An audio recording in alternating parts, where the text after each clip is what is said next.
नमस्कार, मैं हूं अंकुर और आप देख रहे हैं सत्य हिंदी। एक नजर अब तक की सुर्खियों पर। दिल्ली पुलिस ने भारतीय कुश्ती महासंघ के पूर्व अध्यक्ष और भाजपा सांसद ब्रजभूषण शरण सिंह के खिलाफ नाबालिग मामले में आज 15 जून को 500 पन्नों की चार्जशीट दाखिल की। पुलिस ने नाबालिग द्वारा सिंह के खिलाफ दायर यौन उत्पीड़न के मामले को रद्द करने की सिफारिश की है और दिल्ली की पटियाला हाउस कोर्ट को बताया कि जांच में कोई सबूत नहीं मिला है। दिल्ली पुलिस के इस स्टैंड से अब ब्रजभूषण पर से पॉक्सो एक्ट की धाराएं खत्म हो जाएंगी, यानी नाबालिग द्वारा लगाए गए आरोपों में दिल्ली पुलिस ने ब्रजभूषण को क्लीन चिट दे दी है। इसका प्रभाव बाकी 6 पहलवानों की शिकायत पर भी पड़ेगा, क्योंकि दिल्ली पुलिस ने बहुत साफ कहा है कि उसे मुलजिम ब्रजभूषण सिंह के खिलाफ कोई सबूत नहीं मिला है। समाचार एजेंसी पीटीआई के मुताबिक दिल्ली पुलिस ने पॉक्सो केस रद्द करने की सिफारिश लड़की के पिता के बयान के आधार पर पेश की है। पटियाला हाउस कोर्ट में इस मामले की सुनवाई के लिए 4 जुलाई की अगली तारीख तय की गई है। ब्रजभूषण पर से पॉक्सो एक्ट की धाराएं खत्म होने और दिल्ली पुलिस के द्वारा नाबालिग सिंह के खिलाफ दायर यौन उत्पीड़न के मामले को रद्द करने की सिफारिश के बाद आरजेडी नेता मनोज झा ने ट्वीट किया है और कहा है कि मेरा कातिल ही मेरा मुंसिफ है, क्या मेरे हक में फैसला देगा।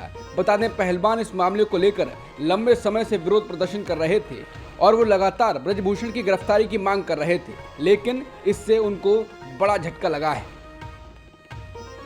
ब्रजभूषण के मामले को रद्द करने की सिफारिश पर कांग्रेस नेता रणदीप सुरजेवाला ने कहा है कि भाजपाइयों का नारा है, बेटी डराओ ब्रजभूषण बचाओ।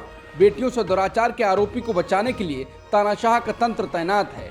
बेशर्म सत्ता की शैली अपराधी के खिलाफ हिम्मत करके बिटिया और परिवार ने न्याय की आवाज उठाई, मगर भय दिखाकर भयानक अपराध पर पर्दा डाल दिया गया। तानाशाह ये समझ ले कि जनता की अदालत में इंसाफ होकर रहेगा। बहुजन समाज पार्टी प्रमुख मायावती के उत्तर प्रदेश के मुख्यमंत्री रहते उनके रिश्तेदारों को दिल्ली से सटे नोएडा में 46% छूट पर 261 फ्लैट आवंटित किए गए थे। इन फ्लैटों को real estate firm logics Infratech private limited ने बनाया था। द इंडियन एक्सप्रेस में प्रकाशित एक रिपोर्ट में इस फर्जीवाड़े का खुलासा किया गया है।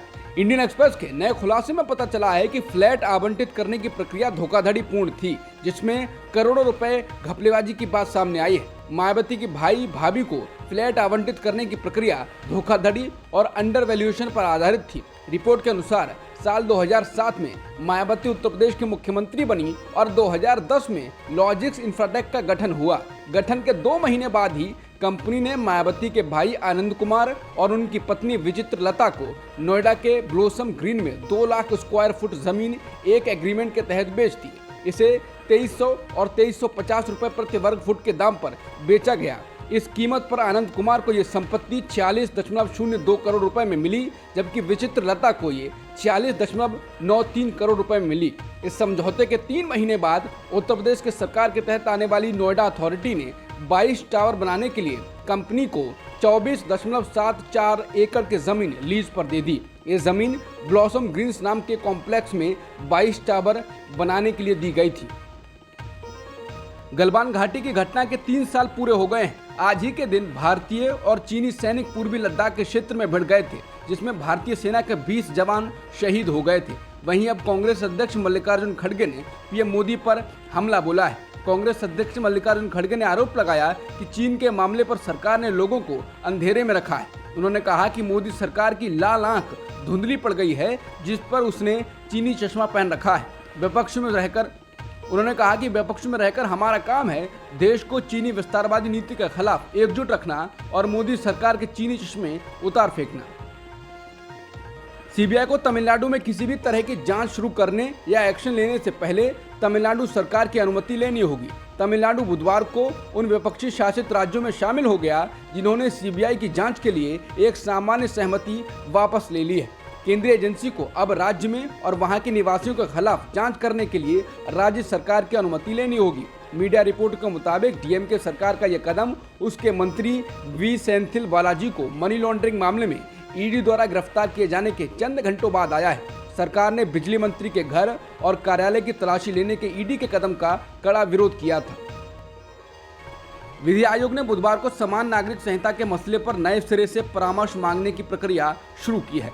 आयोग ने आम लोगों और सरकारी मान्यता प्राप्त धार्मिक संस्थाओं के विचार मांगे हैं। इस मामले पर कांग्रेस ने बयान जारी कर कहा है कि यह हैरान करने वाली बात है कि जब 21वें विधि आयोग ने यूनिफॉर्म सिविल कोड पर निष्कर्ष पेपर छापा था तो आखिर 22वां विधि आयोग क्यों इस पर फिर राय मांग रहा है। कांग्रेस ने बयान में कहा है कि विधि आयोग ने अपने प्रेस रिलीज में ये साफ नहीं किया है कि क्यों दोबारा इस पर परामर्श किया जा रहा है।